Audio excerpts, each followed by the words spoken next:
Good evening, everybody, to all my friends and family, to everyone out there who decides to view this or is guided into viewing this. I would love to start by saying what a wonderful day and happy 25th of April 2020 to each and every one of you, for there is only one day that is this, just as tomorrow. We have been gifted beautiful things. Anyhow, this is an unusual kickoff to the year of 2020, being amidst this epidemic and the situation at hand that we have all been brought into places of, I would probably say, discomfortability for our routines and our daily structures of life in which we have been accustomed to have been thrown off their boat, have been tilted in a different direction. For many, due to occupational things, that one may not have a job any longer, or others may be in a stalemate or an idle period with theirs. Nonetheless, we are in trying times where we have been placed in a position where we have to be still, but yet we have been gifted with the power of choice to choose what we do with our time and what we do with our lives. With that, there is either a positive or a negative route in which we could choose to travel along. And I could say, with all this stillness, we could choose to feed ourselves with negativities or things of this world, or we could choose to feed our souls with positivities and beautiful truths in which have been there all along, but we've been too wrapped up in said routine to be able to take the time or even have the opportunity to slow ourselves down to see that they're even there, or to be able to grasp and dive in to gain more wisdom, so that we may walk in a path of understanding on the road less traveled. That routine and that life circumstances and things of this world do not have to be what they have been for us. This may be seen, the situation that all nations of this world are currently in, does not have to be seen as a drawback, does not need to be seen as chaos. It does not have to be this way, for we have the choice. We could see this as being a roadblock, a barrier into what it is we're normally doing, or we could see this as an opportunity for change in the right direction. We could see this as an opportunity to gain wisdom, to grow in our relationship and our bond with God Himself through His holy word, through prayer, through the things He has taught us that we need to do to draw closer to the Spirit of God. For like I said, this is a time of choice. We can choose to see this as negative, or we can choose to see this and dive directly in to what it fully is: positivity and opportunity for growth. Fully transparent, yet fully up to us to decide what it is to each and every one of us specifically. Upon sitting still more recently and taking time to listen as opposed to speaking, being all about myself, wrapped up in that bubble there. Very, very sad place. For if I cannot listen, how could I gain or learn anything? And within that, for myself, I've realized that who are we to decide what is best for another human being? Who are we to decide what another human being is feeling or thinking? That is not our place. For there is one judge, and there is one that knows each and every one of our hearts specifically. That is beyond magnificent, and it's such a truth that needs to be marveled in and kept close to our hearts. For when we go with that understanding, we can see each and every person in a different light, in a different way. For myself, in the spiritual aspect of things, opposed to the fleshly aspect of things, being the said chaos versus the said peace, or choosing what to do with my time as being negative and complaining, as to seeing opportunities for growth, to push forward into a new life, into a new way of being and of living, of caring for others in a way that's never been shared or done before in a said life, that we may transgress and move forward in a better way with this opportunity that has been given to each and every one of us. I don't know about you, but I don't like being uncomfortable, and in these times we've been placed in a great deal of that. It could be so pressing upon us that we just want to cave and break. Well, I know one thing is, amidst stress and turmoil that most likely turn to in those said situations, do we continue to dive deeper into depression, into heartache, into strife? Or do we turn to the one that we know is there, whether we call on him on a regular daily basis, whether we speak to him in a daily communication or not?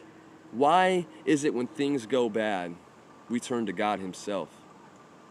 For inevitably, to turn to him in the first place would be a sign of belief. Well, in these times of major stillness, what better of an opportunity is it to grow closer to that God of our understanding, or that God that we know is there, but we would like to know more. We'd like to grow in wisdom and knowledge and grow in understanding by living out the knowledge in our lives. This is the perfect opportunity, folks, and for many reasons such. For me, I speak of myself in many situations. That way, it's understood exactly where it is I'm coming from and what it is I'm going through. But one man's testimony in life could be very applicable to many others. It could create a smooth resolve, or it could reach somebody in desperate need through trying times.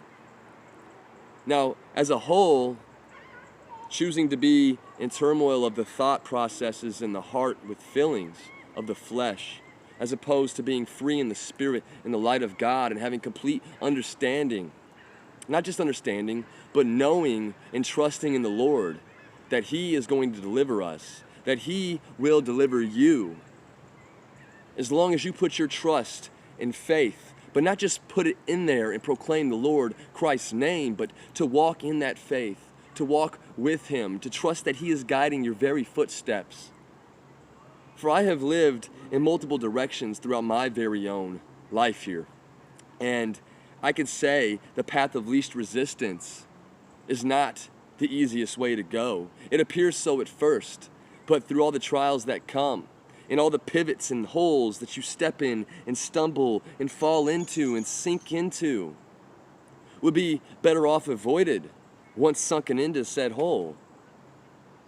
Wouldn't it be best to choose the path of most resistance, to walk down a narrow road of righteousness, to draw near and closest to the God that created you and I, to the one and only Alpha and Omega that made all things, that knew our hearts, knew his plans for us prior to us setting foot on this earth, prior to us laying eyes on anything before us, prior to us taking that first breath and commencing to be cared for as infants, onto adolescence, and onto progressing forward into adulthood in this life.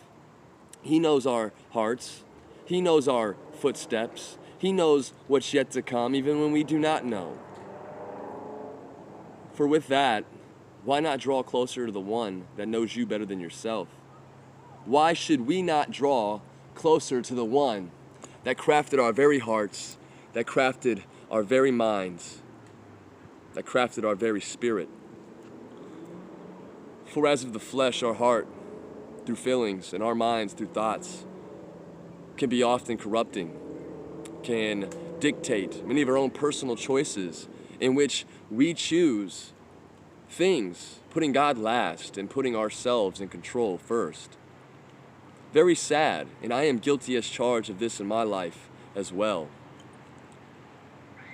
But how much greater are the ones who trust in the Lord and allow him to guide their footsteps amidst not just trying times, but glorious and beautiful times, all aspects of life, and the beauty that is there being revealed with eyes opened to take in, to receive the things in which the Spirit is truly doing beyond the flesh, beyond our own thoughts, beyond our own feelings, in which as mankind we often take and corrupt even the simplest things in life. For it is said that by not leaning on our own understanding and trusting in the one that knows all, that our paths will be much lighter, that our paths will be much more appreciative of, that we'll be able to see beauty in everything, in other words. Such beautiful truths, and I say this very often, for the truths they are. True in their ways they are. For the word of the Lord will not steer us wrong, but draw us near to Him. And whether they're skeptical or whether anybody out there is controversial of said things, don't judge until you walk in the footsteps of such, and you can say from personal experience what it is that is said. If in your spirit it resonates as truth, or if it's in your mind and your heart that says it's not truth. For doing so, give it a chance. Walk with the Lord. See what it is He wants you to do. See what it is He has been calling you for and pushing you towards your whole life. And you may know it. You just don't see it yet. By trusting in He and letting all things go, you'll see the bridges that have been gapped, the foliage removed, the water that falls and cleanses, the sun, each trickling, illuminating light shine upon you in all His glory, and all that is done be given back unto He who made it in the first place. Just like knowing the source, we must know the light of God. We must trust in His Spirit and condemn the flesh. Sounds trying, sounds terrible. Well, think of it this way. Trust in that inner voice. Trust in what you know every time you or we go against it, that it was forewarning us and telling us the right way the whole time. But when our thoughts and our hearts interrupt and intervene, how deadly the paths become in front of us. And looking back into the past of all of our lives, we can see this said truth that why not follow the light that illuminates? Why not follow the Spirit that has been gifted to see what it is that we are being asked of, what it is that we are being called to do as followers, or just as firm believers and wanting to be closer to that truth, as opposed to living of this world, living of our flesh that will soon rot away and go to darkness, but the Spirit shall return to home, to heaven, to the light in which it came from. The beauty and the glory be to the Lord Himself. It is said from Isaiah in chapter 5 of the book of Isaiah, the Old Testament, chapter 5, verse 22 and verse 23, Isaiah states these very things here. He says, "Woe unto them that are mighty to drink wine, and men of strength to mingle strong drinks, which justify the wicked for reward, and take away the righteousness of the righteous from him. For corrupting within one's mind, corrupting within one's heart, by doing the very things that are of this world and against the one who made us Himself, will take away the righteousness of man himself. For who did the deed in which separated? Was it not the flesh and of man himself? Is it not of the Spirit that calls us home, that calls us to righteousness, that calls us to do these said things that are truths, in which we read of, in which we fully inside ourselves are being spoken onto of? Is it not that of the Spirit? And is it not of the flesh? For as Isaiah said in chapter 5, verse 23, he said, which justify the wicked for reward, and take away the righteousness of the righteous man himself. Powerful, And I pray, Lord, may this word be specifically placed on the hearts in need of it, that are trapped to this world or trapped to their very flesh and cannot break away to have time or to even see the light in which is shining upon them and has been shining upon them their whole very lives. Father, I ask of you, Father, that you may let that light trickle down onto them and show them the path of the righteous man, the path of righteousness, the road less traveled, the narrow road in which is meant to be walked, and not the walk of self-righteousness, of disobedience, of seeking one's own pleasures of their flesh, but not of their spirit, Lord. May you guide anyone in need of this truth, that we may draw near high, closer to you, Father, and not trust in our own ways and our own understandings, but lean only on the Lord and His strength. In the name of Christ Jesus, I pray. Amen. May all of you take care and have a blessed day. May whatever it is you do be guided by light. May whatever it is you do be sodden of the Spirit. May wisdom and understanding be blessed upon each and every one of you. May we all together grow in the wisdom of God. May we all together draw near to His Spirit and His voice that guides us through each and every day.